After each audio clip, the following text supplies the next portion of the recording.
وہ شام جو روئے ابتلا، وہ شام خوف و امتحان، وہ آہٹوں کی دہشتیں، وہ ڈوبتی پرچھائیاں، تیرو تبر کا برچھیوں کا کارواں۔ یہ فقط عظمت کردار کے ڈھب ہوتے ہیں، فیصلے جنگ کے تلوار سے کب ہوتے ہیں، جھوٹ تعداد میں کتنا بھی زیادہ ہو سلیم، اہل حق ہوں تو 72 بھی غضب ہوتے ہیں۔ السلام علیکم۔ محرم الحرام کے خصوصی پروگرام کربلا اور اردو ادب کے ساتھ میں ہوں آپ کی میزبان فرحانہ اویس۔ یہ سچ ہے کہ عشق غزل کا خاص موضوع رہا ہے، لیکن دنیا کا جو سب سے سچا عشق ہے وہ عشق الہی ہے۔ اور جب ہم سانحہ کربلا کی بات کرتے ہیں تو اس میں داستان عشق بھی ہے، اس میں داستان غم بھی ہے، اور ہم دیکھتے ہیں کہ امام علی مقام امام حسین علیہ السلام نے کس طرح سے اللہ رب العزت کے عشق میں اس پوری داستان کو رقم کیا، یعنی اللہ کی راہ میں انہوں نے ذرا بھی کسی بھی قسم کی چون چرا سے کام نہیں لیا، بلکہ صرف اس دین کی خاطر اور اپنے آپ کو، اپنے پورے خانوادے کو اللہ رب العزت کے سامنے پیش کر دیا۔ تو جیسے کہ ہم نے آپ کو بتایا کہ پروگرام ہے کربلا اور اردو ادب، اور آج اس پروگرام میں ہم بات کریں گے غزل کے حوالے سے کہ غزل میں اس سانحے کے کیا اثرات ہوئے، اور ہمیں تمام وہ واقعات جو غزل میں نظر آتے ہیں وہ کن شعراء نے اس پر زیادہ کام کیا۔ اپنی گفتگو کو آگے بڑھائیں گے اپنے مہمانوں کے ساتھ، اور جو مہمان ہمارے پروگرام میں تشریف فرما ہے ان کا تعارف میں آپ سے کراتے چلوں۔ ہماری پہلی مہمان ہیں ڈاکٹر فاطمہ حسن صاحبہ، اور ہم سب جانتے ہیں ڈاکٹر صاحبہ جو ہیں ایک معروف شاعرہ ہیں، اسکالر ہیں، بے حد متحرک علمی اور ادبی شخصیت ہیں، اور ڈاکٹر فاطمہ صاحبہ جو ہیں پاکستان میں نسائی ادب کی تحریک کی بنیادی شخصیات میں سے ایک ہیں۔ آپ افسانہ نگار بھی ہیں اور صاحب نظر تنقید نگار بھی ہیں۔ ہمارے آج کے پروگرام کے جو دوسرے مہمان ہیں وہ ہیں ڈاکٹر عقیل عباس جعفری صاحب، جو یقیناً کسی تعارف کے محتاج نہیں، معروف مصنف، اسکالر، محقق اور ادیب، شاعر، صحافی۔ آپ کی شخصیت کے اور بھی بہت سارے حوالے ہیں، اور ہم بات کریں گے اپنے سوالات کے آغاز سے اپنے مہمانوں سے، اور پہلا سوال میں کروں گی ڈاکٹر فاطمہ حسن صاحبہ آپ سے۔ یہ بتائیے کہ غزل میں ہم جب بات کرتے ہیں سانحہ کربلا کی تو یہ آغاز کہاں سے ہوا؟ یہ آغاز تو بالکل ابتدائی ادب سے ہی ہوا ہے، اور جو ہم اردو کی جو تاریخ پڑھتے ہیں، اور خاص طور سے جو اردو ادب کی تاریخ نثر سے نہیں، شاعری سے شروع ہوتی ہے اور مثنوی سے شروع ہوتی ہے، اور پھر سلام اور مرثیے سے ہوتی ہوئی غزل، اور تو ہر دور میں غزل میں کربلا کے استعارے، علامتیں، تلمیحات اور تشبیہات استعمال ہوئی ہیں۔ غالب نے سلام لکھا، اسی طرح میر تقی میر اور سودا نے مرثیے لکھے، تو ہر دور میں اس کے چاہے وہ روایتی غزل ہو، چاہے ترقی پسند ہو یا چاہے جدید ہو، لیکن کربلا کی علامتیں اور استعارات اور تشبیہات ہر جگہ ہمیں موجود ملتی ہے۔ اور پھر اس خاص طور سے جب ترقی پسند ادب آیا تو اس میں وہاں پہ اس کی ضرورت، کیونکہ انقلاب ان کا، اور امام حسین سے زیادہ حق و صداقت کے لیے قربانی دینے والا اور ایک انقلاب کی بنیاد رکھنے والا، ہر دور میں انقلاب کے لیے ایک مثال بننے والی شخصیت کون ہو سکتی تھی؟ امام حسین اور ان کے رفقا۔ پھر خواتین کی حیثیت سے دیکھیں تو جو قربانیاں اور جو تدبر اور جو وقار کربلا کی خواتین میں نظر آتا ہے، اس نے بھی لکھنے والوں کو متاثر کیا۔ تو میری جو پہلی شاعرہ جس پر میں نے ریسرچ کی ہے، زیخ شین، انہوں نے بھی کربلا کے استعاروں کو اپنی غزلوں میں لکھا، اور بعد کی خواتین نے تو بہت زیادہ لکھا۔ تو جب گفتگو آگے بڑھے گی تو میں ان شعروں کی مثال بھی آپ کو پیش کروں گی۔ ان کے شعر بھی ہمیں سنائیے گا۔ ڈاکٹر عقیل عباس جعفری صاحب، آپ سے جاننا چاہوں گی کہ ڈاکٹر صاحبہ نے تو بتایا کہ اس کا آغاز جو ہے وہ کیسے ہوا، آپ جدید جو شعراء ہیں ان میں آپ اس موضوع کو کیسے دیکھتے ہیں کہ انہوں نے کس طرح سے اس کو پیش کیا؟ غزل کا آغاز جیسے ہم کہتے ہیں ہمارے جو سب سے بڑے شاعر ہیں میر تقی میر، صحیح، وہاں سے ظاہر ہے جو غزل کا آغاز ہوا، تو ان کے ہاں بھی ہمیں واقعہ کربلا ان کی شاعری میں نظر آتا ہے. صحیح، مثلا جیسے کہ زیر شمشیر ستم میر تڑپنا کیسا، سر بھی تسلیم محبت میں ہلایا نہ گیا. تو اس زمانے کے جو شاعر تھے، یعنی میں وہ بات نہیں کر رہا کہ جنہوں نے مرثیے لکھے یا سلام لکھے یا نوحے لکھے یا سوز لکھے، کیونکہ یہ اصناف تو وہ ہیں کہ جو واقعہ کربلا سے ہی مطلب منسوب ہیں اور واقعہ کربلا کے لیے ہی مخصوص بھی ہیں اور اس کے لیے ہی وقف بھی ہیں گویا. صحیح، تو اس کے علاوہ ہم جب غزل کی بات کرتے ہیں تو غزل میں ہمیں بہت ساری اس طرح کے تقریباً ہر بڑے شاعر کے ہاں ہمیں یہ رنگ نظر آتا ہے. مثلا میر کا جیسے میں نے آپ کو شعر سنایا، مومن کے شعر، آتش کے شعر، غالب کے اشعار ہیں. اور پھر اقبال کے ہاں وہ ایک سجدہ جیسے تو گراں سمجھتا ہے ہزار سجدے سے دیتا ہے آدمی کو نجات. تو یہ پوری ایک روایت چلی آ رہی تھی میر سے لے کے اور آج تک چل رہی ہے وہ سلسلہ. اور اس موضوع پہ بہت کام بھی ہوا ہے، یہ نہیں کہ کچھ زبانی ہے کلامی.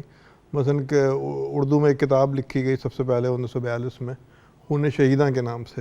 اچھا، ممتاز جون پوری صاحب نے ایک کتاب لکھی اور اس میں انہوں نے پورا جائزہ لیا کہ ابتدا سے لے کے ان کے وقت تک کن کن شعراء نے غزل میں وہ علامتیں رقم کی ہیں کہ جو کربلا سے مخصوص تھیں. صحیح، سجدہ ہے یا نوک نیزہ پر سر کا بلند ہونا ہے یا پیاس ہے یا دریا ہے یا چادر ہے یا ان لفظوں کا اضافہ بازار ہوا شام ادب میں ہے. تو یہ سارے الفاظ جس طرح سے غزل میں منعکس ہوئے وہ انہوں نے اس کا پورا جائزہ لیا.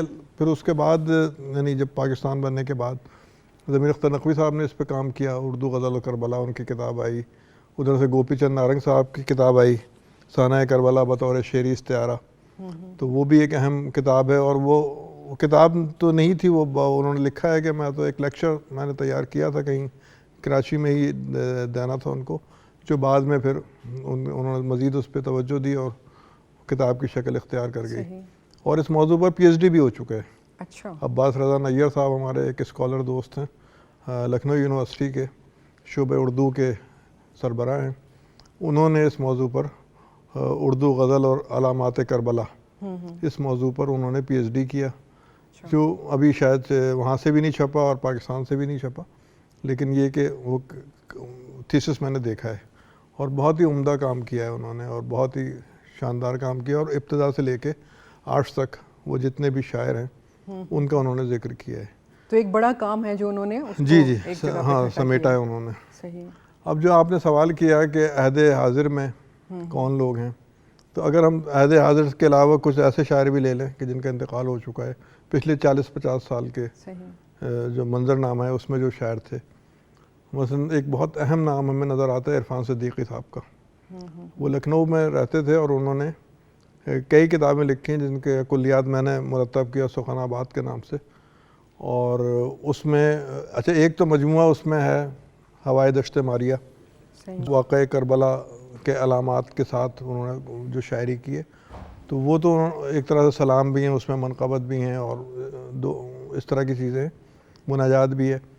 تو لیکن جو ان کی شاعری ہے، جو غزل انہوں نے لکھی، اس میں واقعہ کربلا کے بہت سارے اشعار ہم کو نظر آتے ہیں کہ تو نے مٹی سے الجھنے کا نتیجہ دیکھا، تو نے مٹی سے الجھنے کا نتیجہ دیکھا، ڈال دی میرے بدن پہ میرے بدن نے تیری تلوار پہ خاک. علامہ رشید ترابی کا تو یہ خاص موضوع تھا شمع والا شعر. پھر نیر ندیم صاحب ہمارے یہ پاکستان ٹیلی ویژن میں ہمارے دوست تھے، ان کا بہت مشہور ہے کہ بجھے چراغ پہ ہم دوستی پر رکھتے ہیں، یہ رسم اپنے قبیلے میں ابتدا سے ہے. تو پھر محسن نقوی کی شاعری میں یہ بہت ریفلیکشن ہے کربلا کا. نوک نیزہ کی یہ جو وہ استعارہ ہے اس کو انہوں نے بہت خوبصورتی کے ساتھ استعمال کیا ہے. پروین شاکر کے ہاں بہت ایسے، میری چادر تو چنی تھی شام کی تنہائی میں، میری دائی کو میری پھر دے گیا تشہیر کون. یہ پروین شاکر کے ہاں وہ اچھا ان کے جو پہلا جو مجموعہ خوشبو اس میں تو اس طرح کے شعر غالباً نہ ہونے کے برابر ہیں. اور صدبرگ میں بہت اس طرح کے شعر ہیں. پھر ان کے جو اگلے مجموعہ ہے خود کلامی، انکار، کف آئینہ، سب میں بکھرے ہوئے ہیں اس طرح کے آپ کی بات کو آگے بڑھاتے ہیں، ڈاکٹر صاحبہ سے پوچھیں گے۔ ڈاکٹر صاحبہ آپ کیا سمجھتی ہیں کہ غزل کو جو ہے وہ کیا ملا، کیا حاصل ہوا اس پورے سانحے سے، مطلب کیا وسعت ملی ہے اسے؟ غزل کو تو بہت وسعت ملی، جیسے ابھی انہوں نے اشعار سنائے اور تقریباً ہر بڑے شاعر نے کسی بھی دور کا اس کو لکھا اور بہت علامت کربلا کی شہر علامت بن گئے۔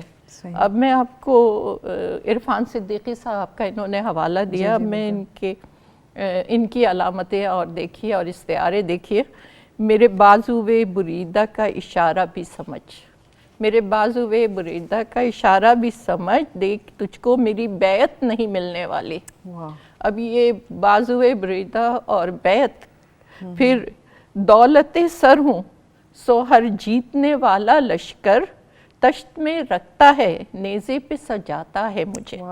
تسنیم آبدی یہ کتنی خوبصورتی سے لکھ رہی ہیں، دیکھیے یہاں ان کے دو اشعار میں پڑھتی ہوں کہ سکوت عصر میں گونجی ہوئی اذان ہوں میں۔ عصر یہاں دو معنوں میں آ گیا ہے۔ سکوت عصر میں گونجی ہوئی اذان ہوں میں، بہت سے کرسی نشینوں کے درمیان ہوں میں، اور ادب کی کرب و بلا کوفہ صدا ہے گواہ، ادب کی کرب و بلا کوفہ صدا ہے گواہ، ہوائے شام کا لکھا ہوا بیان ہوں میں۔ اب دیکھیے کربلا، کوفہ، شام، یہ تو شہر تھے، مدینہ۔ افتخار عارف لکھتے ہیں اپنے لیے، نتیجہ کربلا جیسا ہو یا مختلف ہو، مدینہ چھوڑنے کا فیصلہ کرنا پڑے گا۔ اب دیکھیے یہ سارے شہر، مدینہ، کوفہ، شام، کربلا، یہ سارے جو ہیں استعارے بن گئے ہیں، علامتیں بن گئے، کتنی وسعت ملی ہے، اور ان سے بات کہنے کی کتنی آزادی ملی ہے۔ بہت خوبصورت گفتگو اور بہت اچھا لگا یقیناً۔ جی بات ہو رہی ہے غزل کی، تو ایک غزل جو نصیر مرزا صاحب نے پڑھی ہے افتخار عارف صاحب کی، اس غزل کے چند اشعار ہم آپ کو سناتے ہیں۔ وہی مشکیزہ ہے، وہی دشت ہے، وہی گھرانہ ہے، مشکیز سے تیر کا رشتہ بہت پرانا ہے، وہی پیاس ہے، وہی دشت ہے، وہی گھرانہ ہے، مشکیز سے تیر کا رشتہ بہت پرانا ہے، صبح سویرے رن پڑنا ہے اور گھمسان کا رن، صبح سویرے رن پڑنا ہے اور گھمسان کا رن، راتوں رات چلا جائے جس جس کو جانا ہے، ایک چراغ اور ایک کتاب اور ایک امید اثاثہ، ایک چراغ اور ایک کتاب اور ایک امید اثاثہ، اس کے بعد تو جو کچھ ہے وہ سب افسانہ ہے، دریا پر قبضہ تھا جس کا اس کی پیاس عذاب، دریا پر قبضہ تھا جس کا اس کی پیاس عذاب، جس کی ڈھالیں چمک رہی تھی وہی نشانہ ہے۔ کربلا کی بات کرتے ہیں، اس کی جو ہمہ گیری ہے اس کو ہم غزل میں کس طرح سے دیکھتے ہیں؟ عقیل صاحب آپ کیا سمجھتے ہیں اس کو؟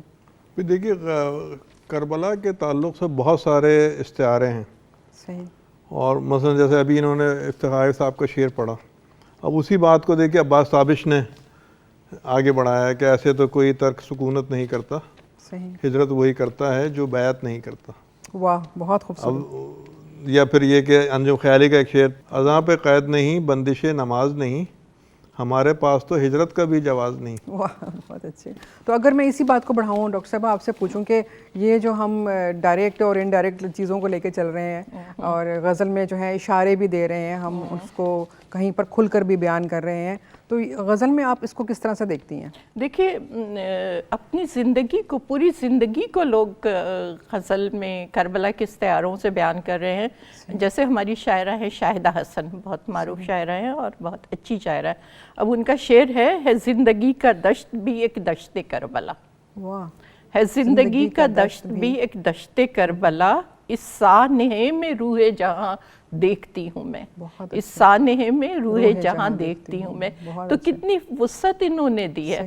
پھر اس کے بعد میں ہر جگہ یہ پہلے بیان کر چکی ہوں کہ اس کا ایک سماجی پہلو بھی ہے، عزاداری کا، کیونکہ عزاداری ہماری ثقافت میں بھی رچ بس گئی ہے۔ جہاں عقیدت کے بیان میں لکھا گیا، جہاں اطاعت کے بیان میں لکھا گیا، جہاں صدق و صفا کے اشاروں کے طور پہ لکھا گیا اور اپنی ذات کی طہارت کے بنیاد پہ لکھا گیا، وہاں اس کی سماجی پہلوؤں کو بھی لکھا گیا۔ اب ہمارے شاعر جمال احسانی ہمارے ہم عصر تھے، ان کا انتقال ہو چکا ہے، لیکن ان کی ایک غزل یوں شروع ہوتی ہے کہ ہجوم دل فگارہ کا عجب عالم کیا اس نے، ہجوم دل فگارہ کا عجب عالم کیا اس نے، کل ایک بزم عزادارہ میں جب ماتم کیا اس نے۔ اب وہ اپنی محبوبہ کو ماتم کرتے ہوئے دیکھتے ہیں تو وہ لکھتے ہیں کہ ہجوم دل فگارہ کا عجب عالم کیا اس نے، کل ایک بزم عزادارہ میں جب ماتم کیا اس نے، وہ رویا تھا کہ ایام عزا میں رونا نعمت ہے، وہ رویا تھا کہ ایام عزا میں رونا نعمت ہے، کوئی میرے بچھڑنے کا تھوڑی غم کیا اس نے، کوئی میرے بچھڑنے کا تھوڑی غم کیا اس نے۔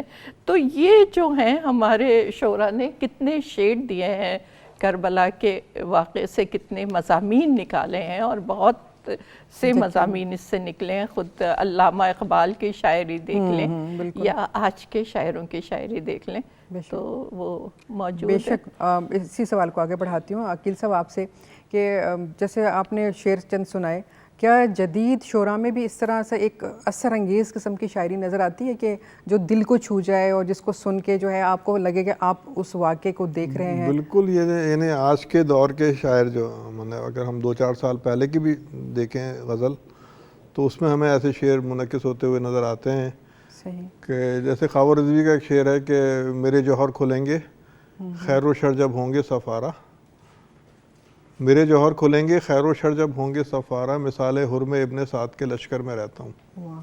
اور اسی خیال کو پھر حسن نثار نے بھی لکھا کہ میرا حسین ابھی کربلا نہیں پہنچا، میں حر ہوں اور ابھی لشکر یزید میں ہوں۔ تو وہی ایک ہی واقعہ ہے، ہر آدمی اپنے انداز سے لکھ رہا ہے۔ حضرت حر کا جو واقعہ ہے اس کو بھی ایک بہت انسپائر کرنے والا واقعہ ہے کہ ایک شخص جس کو معلوم ہے کہ میں جس لشکر میں ہوں وہ محفوظ لشکر ہے اور فتح اسی کے مقدر میں لکھی ہوئی بظاہر جو فتح ہے، اور لیکن وہ امام حسین کی طرف جاتا ہے، اپنے بیٹے کو بھی ساتھ لے کے جاتا ہے، اپنے غلام کو بھی ساتھ لے کے جاتا ہے، اور وہاں پہ جا کے وہ ان کے لشکر میں شامل ہوتا ہے، اور سب سے پہلے وہی ان کے لشکر کی طرف سے لڑنے کے لیے آتا ہے اور شہید ہو جاتا ہے۔ تو وہ حضرت حر کا جو کردار ہے وہ بھی ایک مطلب بالکل مختلف کردار ہے پوری، یعنی جو ہمارے جنگوں کی تاریخ ہے ابتدا سے لے کے آج تک، اس میں ہمیں ایسا کوئی کردار نظر نہیں آتا کہ ایک شخص جو بظاہر جیتا ہوا لشکر ہے، میں اسے بظاہر ہی کہوں گا کیونکہ وہ عارضی فتح تھی ان کی، اور وہ اس سے اس لشکر کی طرف پہنچ جائے جہاں پہ اس کو نظر آ رہا ہے کہ حق کس طرف ہے، حق کا ساتھ دینے کے لیے۔ تو وہ وہی بات لکھی انہوں نے کہ میرے جوہر کھلیں گے خیر و شر جب ہوں گے صف آ رہا، مثال حرم ابن سعد کے لشکر میں رہتا ہوں۔ تو ابھی میں ابن سعد کے لشکر میں ہوں، لیکن جب رن پڑے گا اور جب جنگ ہوگی تو پھر اس وقت دیکھیے گا کہ میں کس کے ساتھ ہوں اور میں کہاں کھڑا ہوں۔ جو لفظ بہت شاعری میں استعمال ہوا وہ پیاس کا ہے، اور بہت خوبصورتی سے استعمال ہوا ہے۔ ہمارے ہی دور کے شاعر ہیں افتخار عارف صاحب، انہوں نے لکھا کہ وہی پیاس ہے، وہی دشت ہے، وہی گھرانہ ہے، مشکیزے سے تیر کا رشتہ بہت پرانا ہے۔ پھر غلام محمد قاصر، یہ بھی اسی عہد کے ہیں، انتقال ہو گیا ہے لیکن ہمارے ہی عہد کے ہیں، انہوں نے لکھا ہے زمانہ جانتا ہے کون تھا جو پار اترا تھا، زمانہ جانتا ہے کون تھا جو پار اترا تھا، کہ تو نے پیاس اور دربار نے دریا چنا ہے، کہ تو نے پیاس اور دربار نے دریا چنا ہے۔ ایک واضح خط انہوں نے بتا دیا ہے واقعہ کربلا نے کہ کس طرف سچائی ہے اور کس طرف دنیا داری اور طمع و لالچ حرص و ہوس ہے۔ تو کہ تو نے پیاس اور دربار نے دریا چنا ہے، اور یہ ادب میں اس کو لکھنے کا جو اشارہ غلام محمد قاصر نے دیا، انہوں نے بہت لکھا ہے، جیسے ہم اگر چند نام اس حوالے سے لکھتے ہیں کہ جنہوں نے کربلا کے استعاروں کو غزلوں میں بہت خوبصورتی سے پرویا ہے، عرفان صدیقی ہیں، افتخار عارف ہیں، پروین شاکر ہیں، تو اس میں غلام محمد قاصر کا نام بھی بہت نمایاں ہوتا ہے، اور انہوں نے یہ بھی بتایا کہ سیاست کے حوالے سے جب بھی سیاست کی بات آئی ہے تو ظاہر ہے کہ وہاں علامتوں اور استعاروں اور تشبیہات سے کام لینا پڑا، خاص طور سے علامتوں سے.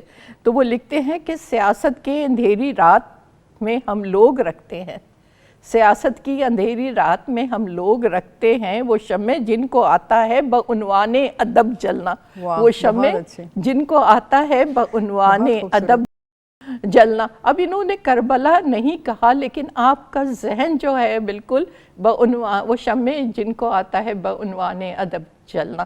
بہت خوبصورت، یعنی ادب بہت ہی خوبصورت، جو جسے کہتے ہیں نا محبت کا اظہار، ادب کو اتنے اچھے لفظوں کے ساتھ اس کو سمیٹ کر غزل میں لے کر آنا، اور اس کو مکمل اظہار اس طرح سے کرنا کہ جو پڑھے جو سنے اس پر وہ تمام واقعہ جو ہے وہ ظاہر ہو جائے. اور پھر ایک وقار لفظی ہوتا ہے، ایک اظہار کی شائستگی ہوتی ہے. تو کربلا کے استعارے اس وقار کو بڑھاتے ہیں، اور اس کی وجہ سے ہمارے زبان کے وقار بلند ہوا ہے. یقیناً میں سمجھتی ہوں کہ نہ صرف یہ کہ جتنی بھی اصناف ہیں ادب کی ان کو ایک ذخیرہ مل گیا، اور بہت ہی خوبصورتی کے ساتھ ان تمام اصناف پہ ادیبوں نے، شاعروں نے اپنا اپنا کام کیا. اور یہ ایک ایسا سلسلہ ہے جو کہ بہت قدیم ہے، یعنی ہم تاریخ اٹھا کے دیکھیں تو بھی ہمیں کتنے ہی لوگوں کا کام ملتا ہے. آج کے ہم جدید شعراء کا یا ادیبوں کا کام دیکھتے ہیں تو بھی ہمیں بہت خوبصورت کام ان کا نظر آتا ہے. یہ ایک عشق کا سفر ہے، میں کہوں گی کہ جو جاری اور ساری ہے، اور شاید ہمیشہ اسی طرح سے جاری رہے گا. اور ہر شخص جو آنے والا ہے، وہ لکھنے والا شاعر ہو یا وہ ادیب ہو، وہ اپنی محبت کا اظہار امام علی مقام علیہ السلام سے اسی طرح سے کرتا رہے گا. آج کا یہ خوبصورت سا پروگرام، ایک خوبصورت گفتگو، یقیناً یہ سیر حاصل گفتگو جو ہے اس چھوٹے سے پروگرام میں تو اس کو سمیٹنا بڑا مشکل ہے. ہم نے صرف کوشش کی ہے کہ آپ تک ہم ان شعراء کے حوالے سے، ان ادیبوں کے حوالے سے ان کا کام جو تھوڑا بہت آپ تک پہنچا سکیں کہ انہوں نے کیا کیا کام کیے. اور شکر گزار ہوں میں اپنے مہمانوں کی، ڈاکٹر فاطمہ حسن صاحبہ آپ کی، ڈاکٹر عقیل عباس جعفری صاحب آپ کی، کہ آپ تشریف لائے اور آپ نے اتنی خوبصورت گفتگو کی. آج کا پروگرام بس یہیں پر مکمل کرتے ہیں، ایک اور موضوع کے ساتھ انشاءاللہ آپ سے پھر ملاقات کریں گے. اجازت دیجیے، اللہ حافظ. وہ شام جو روئے ابتلا، وہ شام خوف و امتحان، وہ آہٹوں کی دہشتیں، وہ ڈوبتی پرچھائیاں، تیرو تبر کا بر